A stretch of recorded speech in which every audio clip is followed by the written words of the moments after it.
السلام علیکم ورحمۃ اللہ وبرکاتہ۔ الحمد للہ رب العالمین والصلاة والسلام علی رسولہ الکریم، اما بعد۔ محترم سامعین اکرام، اللہ رب العالمین کی کرم فرمائیاں دیکھیے،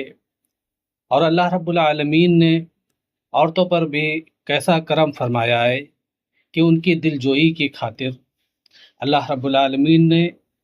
یوں تو قرآن مجید میں بہت ساری آیات نازل فرمائی ہے، اس میں سے میں صرف ایک واقعہ بیان کروں گا کہ حضرت ام سلمہ رضی اللہ تعالی عنہا اور بعض دیگر صحابیات نے کہا کہ کیا بات ہے، اللہ تعالی ہر جگہ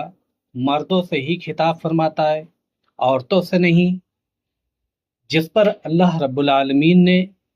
ان عورتوں کی دلجوئی کی خاطر اور ان کی دلداری کا اہتمام کرتے ہوئے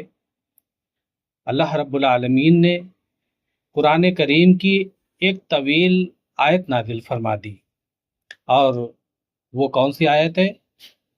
میں اس کو تلاوت کرتا ہوں اور پھر اس کا میں ترجمہ بھی کروں گا۔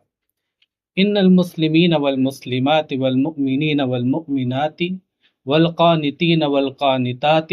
والصادقین والصادقات والصابرین والصابرات والخاشعین والخاشعات والمتصدقین والمتصدقات والصائمین والصائمات والحافظین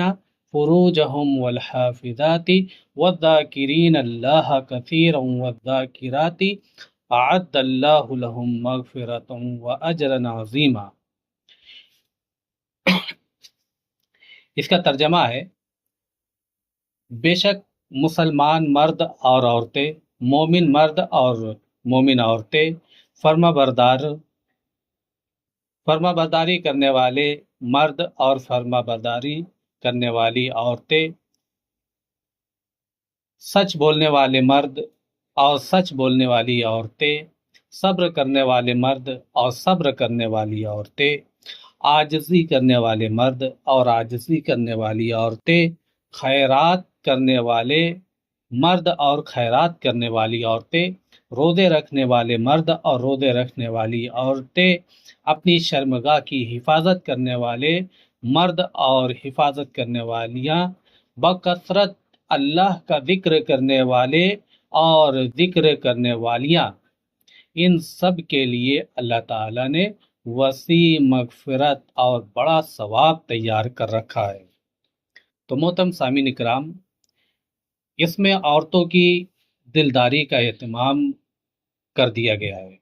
ورنہ تمام احکام میں مردوں کے ساتھ عورتیں بھی شامل ہیں، سوائے ان مخصوص احکام کے جو صرف عورتوں کے لیے ہیں۔ اس آیت اور دیگر آیات سے بھی واضح ہے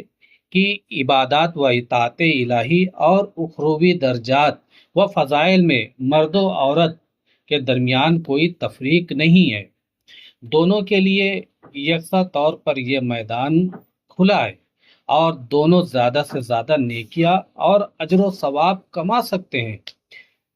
جنس کی بنیاد پر اس میں کوئی کمی بیشی نہیں کی جائے گی۔